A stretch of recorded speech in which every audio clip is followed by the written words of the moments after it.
Welcome at tutorial number 3 of the Trainz Model Railway Simulator. In tutorial 2 we created a station on our layout, and in this tutorial we are going to have a look if we can copy that station at another location of the track. Let us open up the program and hit start, and in the next window we click on routes, and then in the list we select the tutorial 2 that we saved and click edit. This is the layout that we had at the end of tutorial number 2. Well, we remember maybe that when you want to edit the track you first need to move the train out of the way, so let's first create a little extra track. I click the gripper icon and select my track, so that in this list I have now the identical track.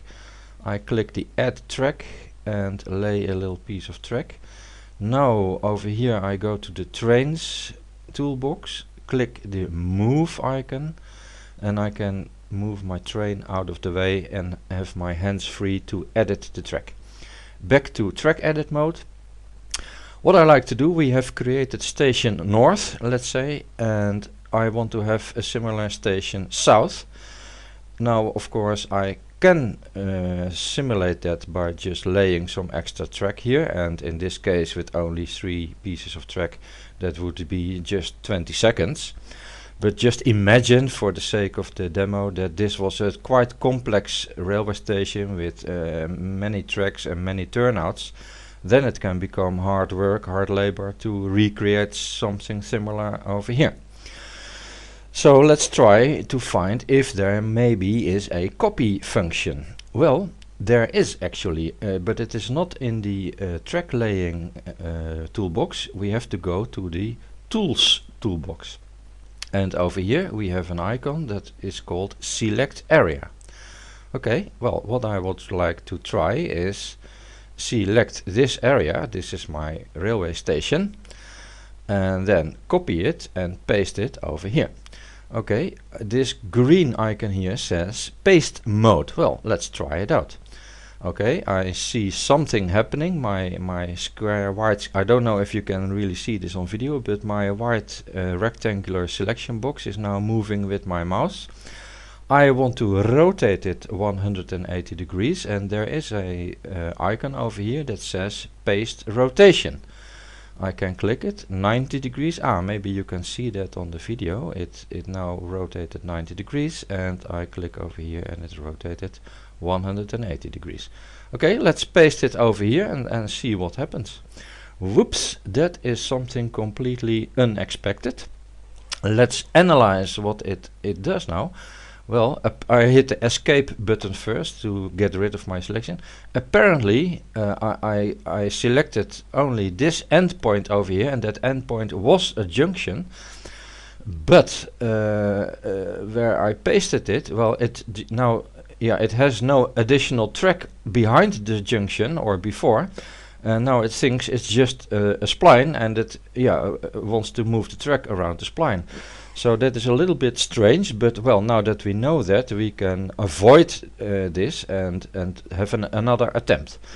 I right click to move my screen a bit, and now I'm going to show you a neat little trick to delete a piece of track.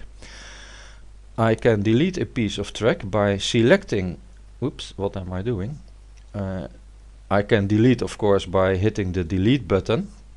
But if you have a lot of track, that is a lot of work. I'm going to use the select button, select an empty space, and then paste that over my track, and then it erases my track. So actually this paste function is sort of replace function rather than paste function.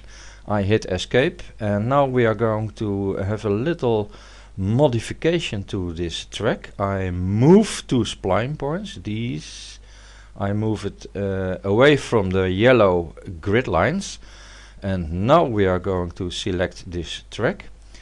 Okay, from here to there, and I'm going to paste it. The rotation is still at 180 degrees, that's good. And well, let's just paste it over here and see what happens. Well, yeah, that is quite okay. And all that, hit escape. All that I need to do now is connect. So I connect these splines over here. So I click the move tool and well, just move them around a bit until they are where they were before. Okay, so this is how you can use the copy and paste function. It can be a little bit of a frustrating experience, so better yeah, try it out a little bit and don't worry if something goes wrong, just do it again. And in some cases, like a simple case like this one is, it may be even faster not to use it and just to lay extra track. Well, see you again maybe at tutorial number 4, where we are going to make nice and neat turnouts and a larger railway station with a lot of tracks.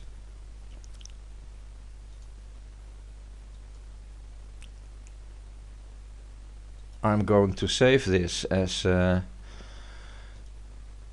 tutorial number 3 so that we can use it later again. Okay, that's all done. See you at tutorial 4.